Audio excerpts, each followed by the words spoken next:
Tuhan bersamamu. Dan bersama rohmu. Inilah Injil suci menurut Matius. Dimuliakanlah Tuhan.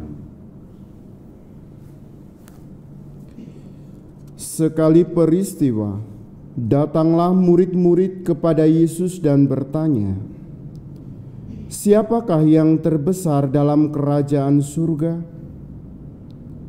Maka Yesus memanggil seorang anak kecil dan menempatkannya di tengah-tengah mereka lalu berkata, "Aku berkata kepadamu, sungguh, jika kamu tidak bertobat dan menjadi seperti anak kecil ini, kamu tidak akan masuk ke dalam kerajaan surga. Sedangkan barang siapa merendahkan diri dan menjadi seperti anak kecil ini, dialah yang terbesar dalam kerajaan surga. Barang siapa menyambut seorang anak seperti ini dalam namaku, ia menyambut aku. Ingatlah, jangan menganggap rendah seorang dari anak-anak kecil ini. Karena aku berkata kepadamu, malaikat mereka ada di surga dan selalu memandang wajah Bapa-Ku yang di surga." Demikianlah Injil Tuhan. Terpujilah Kristus.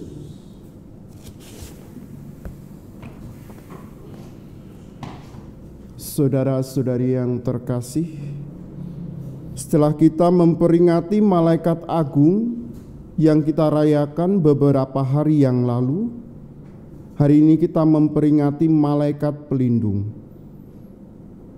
Perayaan yang dipraktekkan sejak abad ke-17 ini ingin mengingatkan kepada kita bahwa setiap pribadi dari kita mempunyai malaikat pelindung.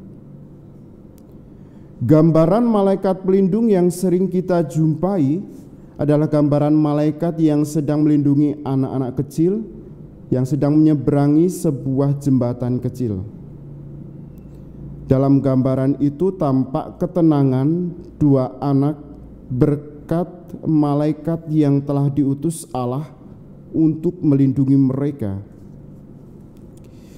Kita juga dapat menemukan gambaran-gambaran lain yang tentang malaikat pelindung dengan versi yang berbeda, namun intinya masih sama, yaitu malaikat yang melindungi anak. Dalam bacaan pertama kita mendengarkan bagaimana Tuhan mengutus malaikatnya untuk melindungi bangsa Yahudi dan mengantar mereka ke tempat yang telah disediakan bagi mereka. Konsekuensi yang akan mereka dapatkan ialah bahwa mereka tidak akan mendapat malapetaka. Hal itu sekali lagi dijelaskan dalam kitab Mazmur yang kita dengarkan hari ini. Mereka tidak mendapat malapetaka karena Allah mengutus malaikatnya untuk menjaga mereka. Sedangkan dalam bacaan Injil kita mendengar tadi bahwa Yesus bersabda, anak-anak dilindungi oleh malaikat pelindung. Malaikat pelindung diutus Allah untuk melindungi, membimbing kita kepada pemikiran, perbuatan, perkataan yang baik. Malaikat pelindung juga mempersembahkan doa, karya-karya kita kepada Allah. Dan kita patut bersyukur karena Tuhan selalu menyertai kita dengan mengutus malaikatnya kepada kita. Ya malaikat pelindung, malaikat Allah, engkau diutus Allah untuk melindungi umatnya dan mengantar mereka ke tempat yang telah ditentukan olehnya. Ya malaikat Allah, engkau diserahi kemurahan Tuhan. Terangilah, jagalah, pimpinlah, dan bimbinglah kami dalam beriman kepada Allah kita. Amin.